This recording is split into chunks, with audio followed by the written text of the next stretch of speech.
Okay, we touched on this earlier, so we're going to hit it head on this question. Do you see any connection to passionate religious beliefs, faith in the goodness of God, to the willingness to follow the dictums of a cult leader, no matter how ridiculous, violent, or illegal? Marilee, I don't know, are you still practicing? Uh, no, no. But you've seen it because, your 12 background. years. Yeah, yeah. 12 years of Catholic school with priests and nuns. And I pretty much stopped practicing my faith mainly because of growing up and understanding how much they really do lie to you every Hmm. and so it's very hard to once you're of age and you have your own ability to think, it is kind of hard to accept going back over and over again. Um, but the one thing I do appreciate, certainly about Catholicism, is the ritualistic nature of the Mass.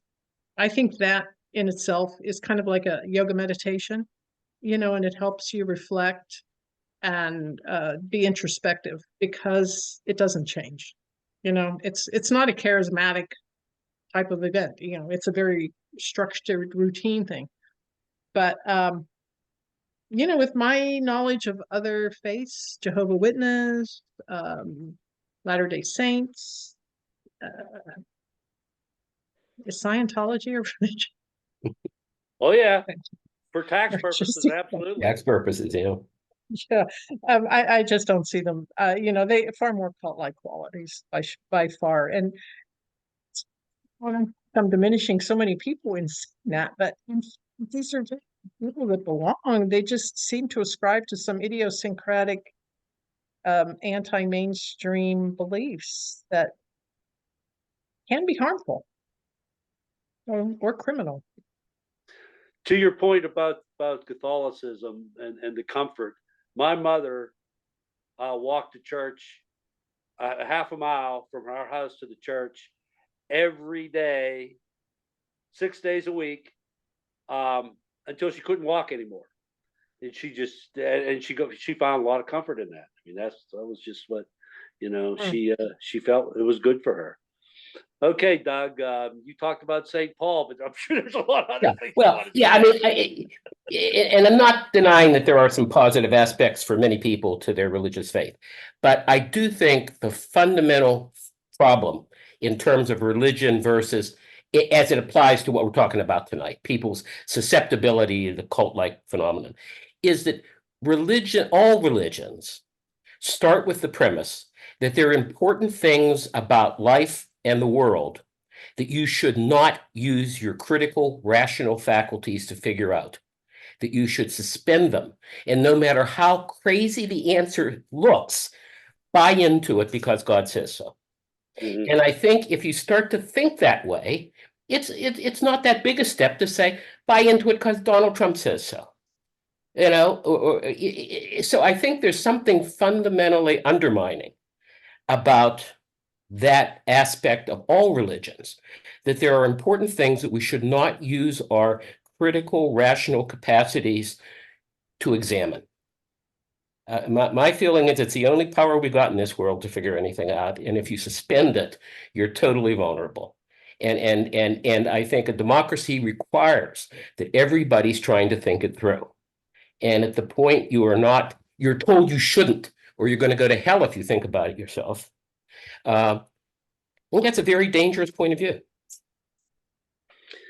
Dan, you were given the option growing up of having the exposure to religion, but then very early on, you were allowed to make up your own mind about it. So, give us your take on this whole religion aspect of how it relates to cultism. Um, there's a lot of I don't necessarily think that blind faith in anything is a good idea after you hit adulthood. Um, Like, obviously, when you're little, your parents are the most powerful things on the universe, and nothing could possibly defeat them. And if they have this higher power above them, then that thing has got to be pretty damn scary. But once you're an adult and you realize that neither of those things are true, then your parents are not omnipotent and not infallible, then you don't necessarily have to fear invisible sky daddy anymore.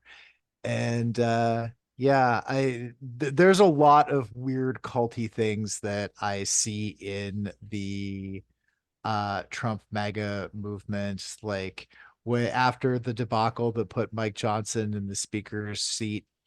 I remember he was comparing himself to various biblical figures and thought, no, I'm this supporting cast guy. I'm not supposed to be the one in charge. Like, what the fuck is wrong with you, dude? Like, this is where you're going. Yeah. You're comparing yourself to biblical figures. Um, I also do think that the gymnastics that are done to prove to these people that Donald Trump is a godly man in the Judeo-Christian sense of it, like,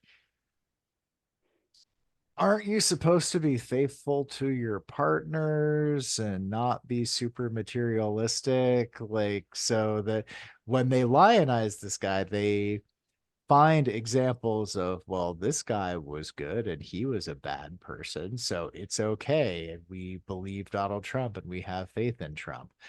I don't know that his hold over them is 100% ingrained the way that the Jim Jones or the David Koresh would be.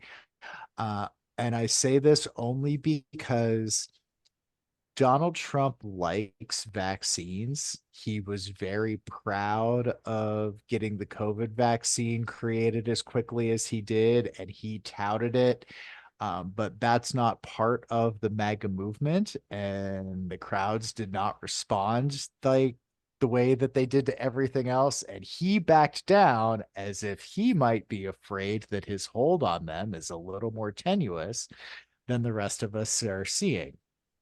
So either he's not completely convinced that he's got them all in the palm of his hand, at least on that one particular issue. So maybe there are other cracks in the crazy that we can break through. Like, and I said earlier that I don't believe that all of his supporters are completely nuts. They're getting something out of this. But there are some Joe Biden supporters who are completely crazy. There are some Bernie Sanders supporters who are completely crazy. Though there are some Nikki Haley supporters who are completely crazy. Donald Trump himself is crazy and has been for a very, very long time. But he backed away when it came to the vaccines, and he stopped talking about it and stopped touting it. And he's letting the cult do its own thing with that one particular issue. So I also wonder if there's other dictates that he's afraid to actually say out loud. Considering figures such as Charlie Manson, David Koresh, Jim Jones, Adolf Hitler, Huey Long, and seeing what happened to their organizations after they were killed, or in the case of Manson, arrested and incarcerated, do these examples give us any indication of what will happen to MAGA after Trump is gone? Dan, what do you think? Now, I don't know if you would agree that the entire Republican Party now is MAGA, but after Trump is gone, is there going to be any kind of organizational structure left that would be considered MAGA? I kind of think it depends on how he goes.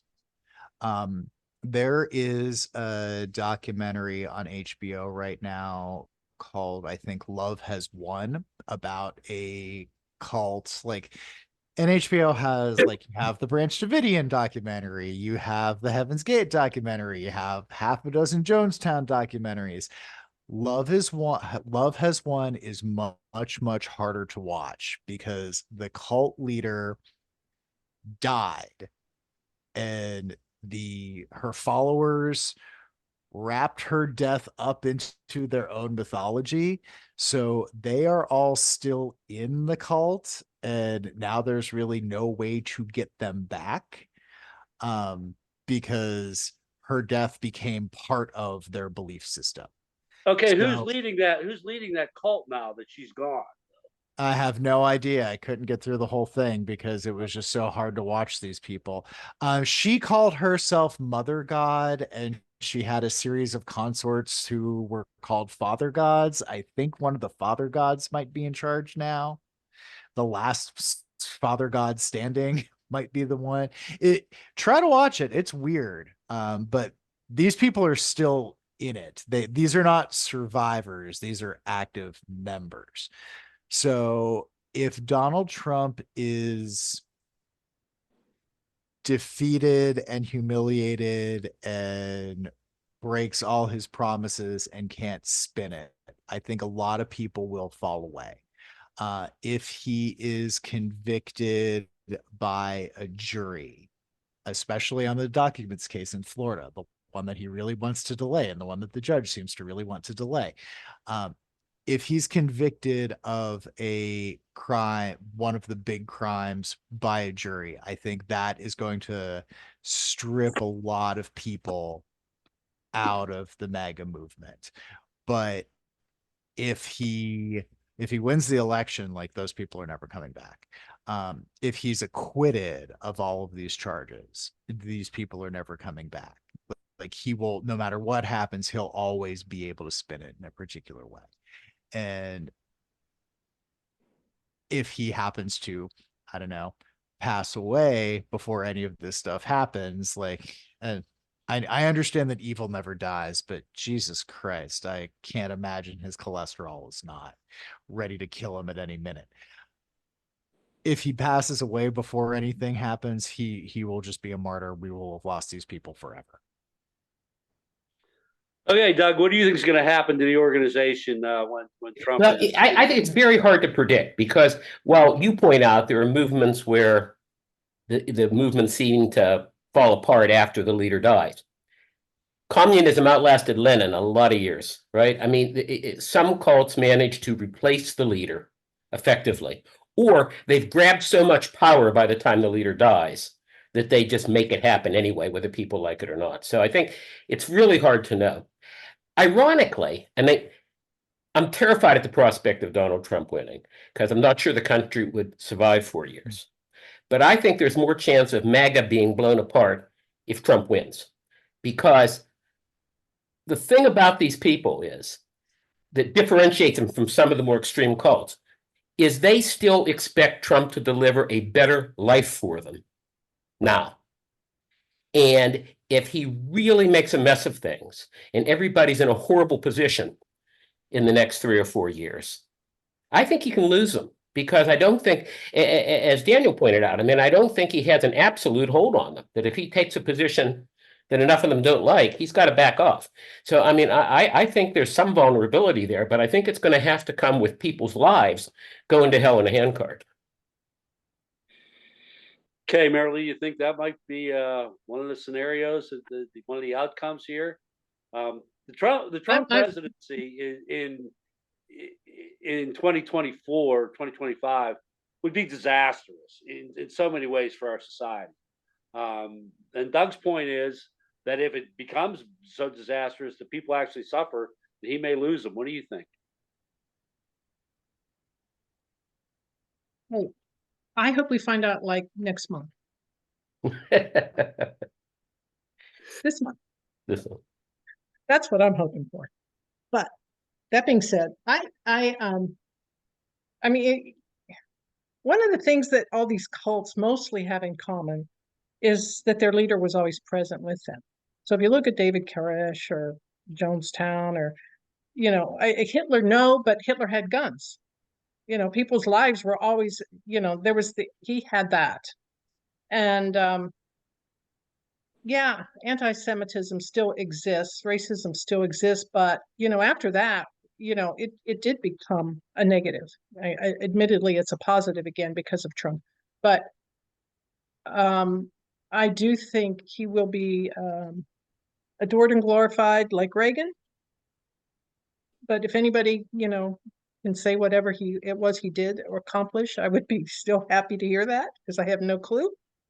And, with respect to our country, I'll give him the vaccine. I think you were very right about that, Daniel. But other than that, I think he already made a mess of 4 years, and why people continue to follow him is beyond me. I have no words. So I'm just hoping it dies a natural death and they find a new presidential candidate that makes more sense. That's if the Republican Party continues, MAGA or not. Yeah. Right.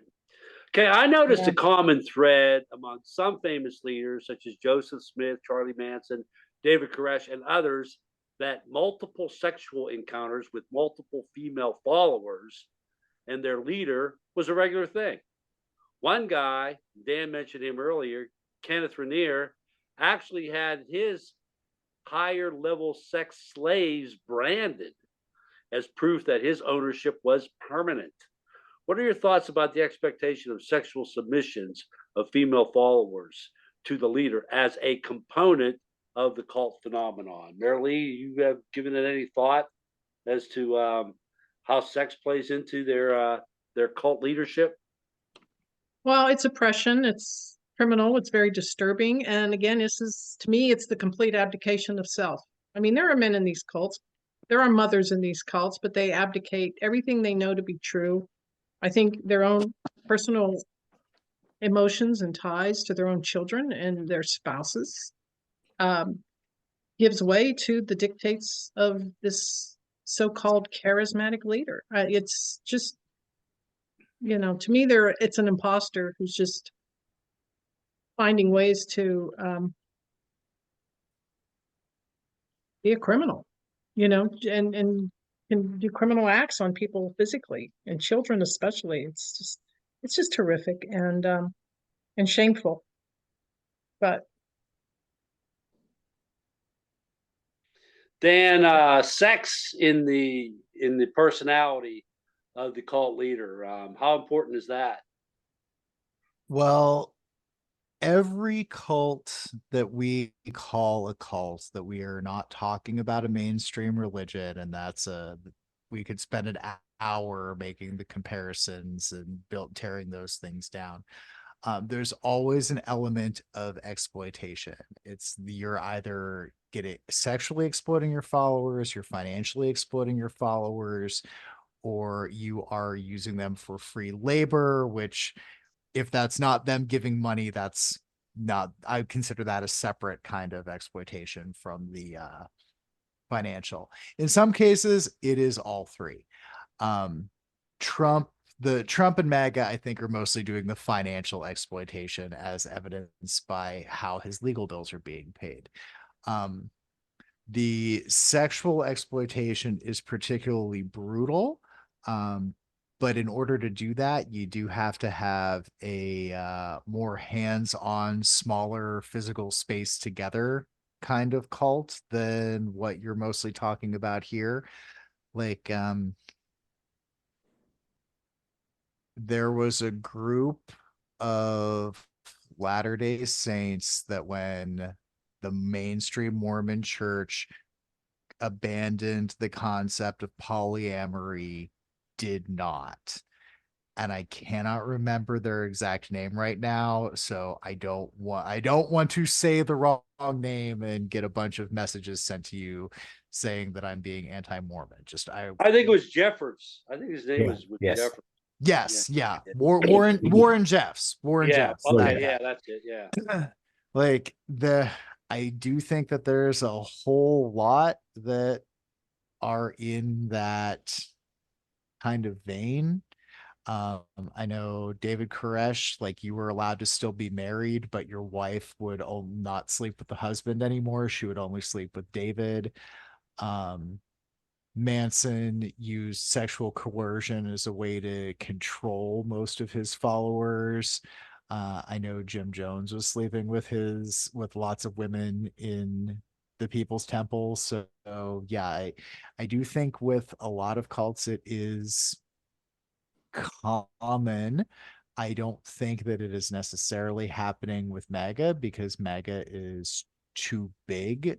I do think that there are women in the MAGA movement who would willingly submit to Donald.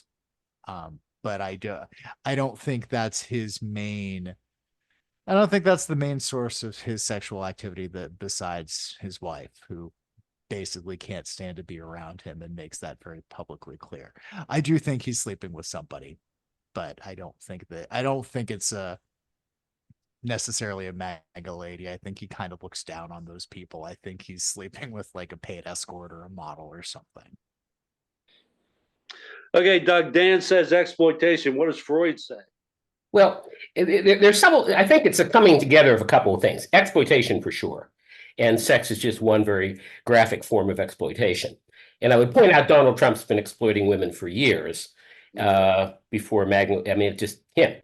But I think the other piece is there's an unfortunate piece of human nature that ties getting more powerful for men with becoming more sexually aggressive. And you can see this at a very biological level, that and you see it in other species, chimps that are higher in the social hierarchy. Male chimps have higher testosterone levels. If they lose ground in this hierarchy, their testosterone goes down. If you go to a football game in this country, this has been done, and you take a sample of men from both teams, fans in the stands, check their testosterone before the game, check it after the game. The fans whose team won will have higher testosterone after the game. The fans that team lost will have lower testosterone after the game. Every Super Bowl, 9 months later, there's a blip, a detectable blip in the birth rate in the city that won the Super Bowl. Now, this tells you something not necessarily a very good thing, but something about male biology, that power carries at some instinctual level my right to be sexually exploitive and active with women. And you You're see right. it in politicians. It doesn't just happen in cults, right? Mm. Politicians, business leaders, they tend to, they're not the most faithful guys in the world by and large. So I think you have the combination of this whole exploitative world of a cult, and then you have men in power who become hypersexualized, and the result is what we're talking about. I heard somebody trying to make a comment there. Was that Marilee, Dan? I was No? chuckling. I appreciate the biological explanation. Yeah. It's Me too. not That a was big fact about us, but there it is, right? one of the things I'm learning about this discussion is that the things that are cultish, attributes of cultism, strain into or drain into other parts of human behavior, Absolutely. which is something that I'm glad to hear. Question number 9. George Orwell's writing seems to point his readers to the concept of cultism. In 1984, it was Big Brother who received the adoration of the masses. In Animal Farm, the plot unfolded with Napoleon, the ruthless pig, achieving that status by story's end. Neither work had a happily ever after result, which leads me to wonder if Orwell believed personality cults that don't crash and burn with the leader's demise may eventually develop into dystopian social groups. Have you seen any evidence to support or reject that theory, or do you believe that it could be? Doug, what do you think? Well, I think it can happen sometimes. I don't think it's inevitable. And again, in Orwell's life, he was dealing with both fascism on the one hand, which tended to die out after the leader died, and communism on the other, which didn't, which continued for many, many decades. So yeah, and I think it's something that a certain percentage of the time, a dystopian result is likely. Yeah. Well, I want to hit back on that, the idea of communism. Lenin died, but Stalin was certainly a cult leader too, and he made it all the way into the 1950s. And that, I think, had a lot to do with communism's continuation in Russia. So, well, which just means that cult leaders you can get new cult leaders to the cult. right. Right. Yeah. Right. Mhm. Okay, Marilee, what do you think about that idea? That the result of cultism that does succeed in becoming permanent ends up being dystopian. I hadn't really thought about, so when I think of communism, I really think of it as it's being forced upon its people, and it's not necessarily embraced by its people. But I was thinking more along the lines of anti-Semitism, racism, and I do see, from the Nazi culture that has still it has its own life, and it has bubbled to the surface again. Um, it's now cool to be anti-Semitic, I guess. I'm not really sure where the Trumpies lie on that, but it's been horrific having to see, all this hate bubble up again. So I do think you're right about the dystopian society. I think these factions exist. People hang on to them for whatever needs they have, usually their own lack of self-relevance and importance. But hopefully I think Jim they'll be Crow. oppressed and suppressed again. Yeah, I think Jim Crow was a good example of dystopian South for the black population down there. So I don't know. Okay, Dan, you get the last word on this particular question. Does cultism eventually morph into dystopian societies? Yes, even if it's a big and accepted one, because we saw we can track the history of Christianity, where you had this one guy with the ministry for 3 years and then he died. And most of what he talked about was peace and love and submission to your government as the legitimate earthly authority. And then suddenly, I mean, it took a really long time, but then suddenly we have, okay, multiple doomsday groups growing up out of this. We have people burning other people at the stake and hanging people for having a slightly different interpretation. We have the whole concept of predestination, which I fail to see where that came from, but apparently it was a thing for a real long time. So yeah, it gets pretty dark and dystopian, even if it is mainstream, and people can try to go back to that original message of peace and love, and eventually it will cycle back into something dark and dystopian again. So yeah, I think all roads lead to terrible dystopia.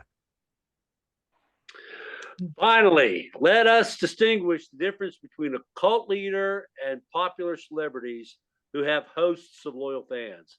In our lifetime, we've known about Elvis, the Beatles, Michael Jackson, the Grateful Deadheads, and now Beyonce and Taylor Swift, whose influence on the masses can hardly be overstated. The difference I see with rock stars and cult leaders is the demands the rock stars impose on their fans. They don't have any demands. The demands cult leaders place on their members, in addition to loyalty and adoration, is obedience, to follow orders without question. Do you agree with that assessment of the difference? And can you think of any additional characteristics that may help identify the distinction? Dan, you're a big fan of the rock stars. Not a big fan of the cult leaders. So, do you see that that distinction as I pointed out? The need to just be, people who buy tickets as opposed to people who are loyal and obedient. Yeah, I like Taylor Swift better than I like Joe Biden. If she decided to run for president, I don't think I could in good conscience vote for Taylor Swift for president. I don't think she has the right kind of experience.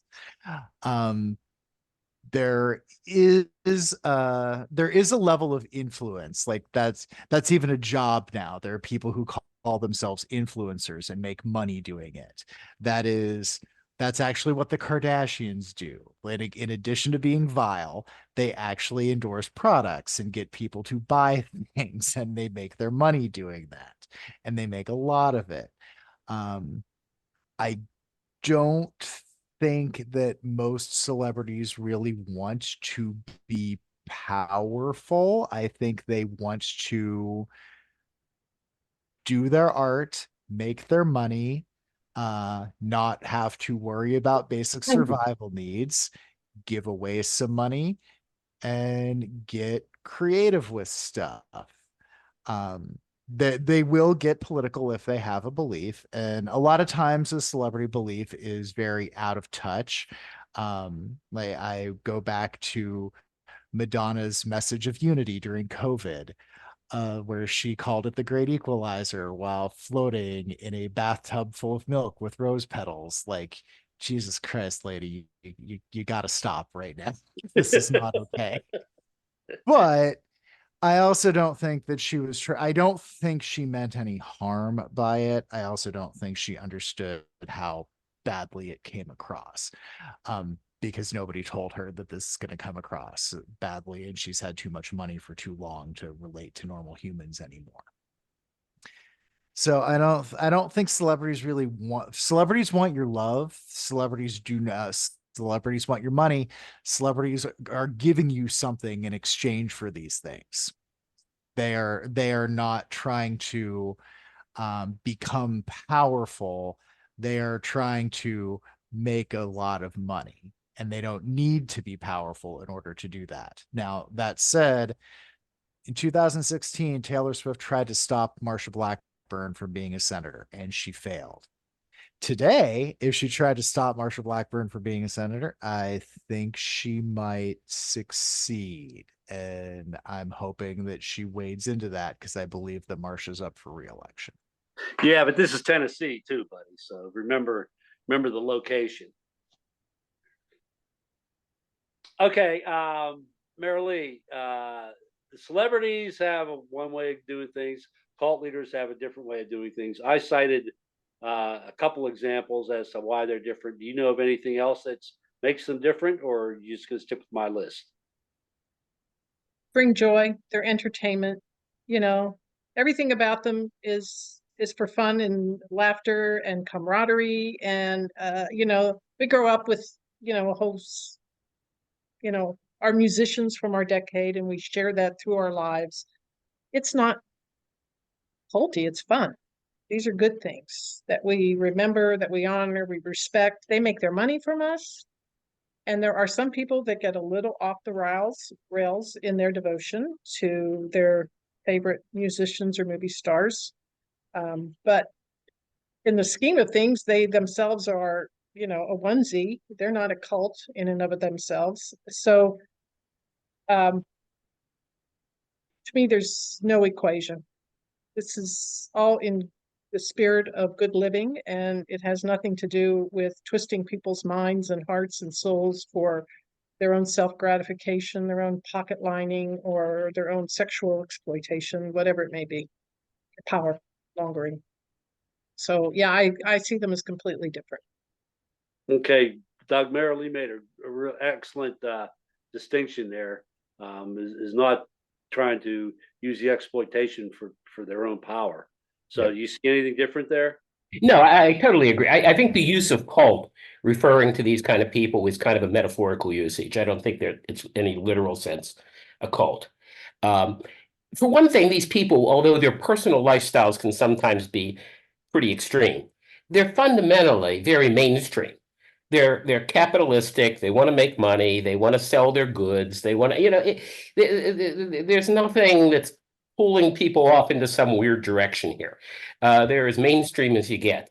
And I think, yeah, occasionally you'll see I mean, I remember in the day that I knew a few people who lost a decade of their life to being deadheads following, but that's another matter. But but that was their choice. It wasn't that they were being indoctrinated into doing that particularly. So yeah, they I think embraced the lifestyle. They embraced the lifestyle, and some of them went, way off the rails with it.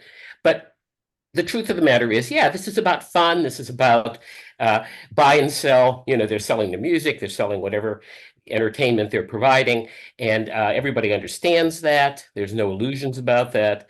Yeah, I think it's a totally different phenomenon. All right, folks. Dan, Marilee, Doug, thanks so much for joining. So, to all of you out there in Cyberland, thanks for listening, and we'll see you next time. Goodbye. And I've got no defense for it. The heat is too intense for it. What good would common sense for it do? 'Cause it's witchcraft, wicked witchcraft.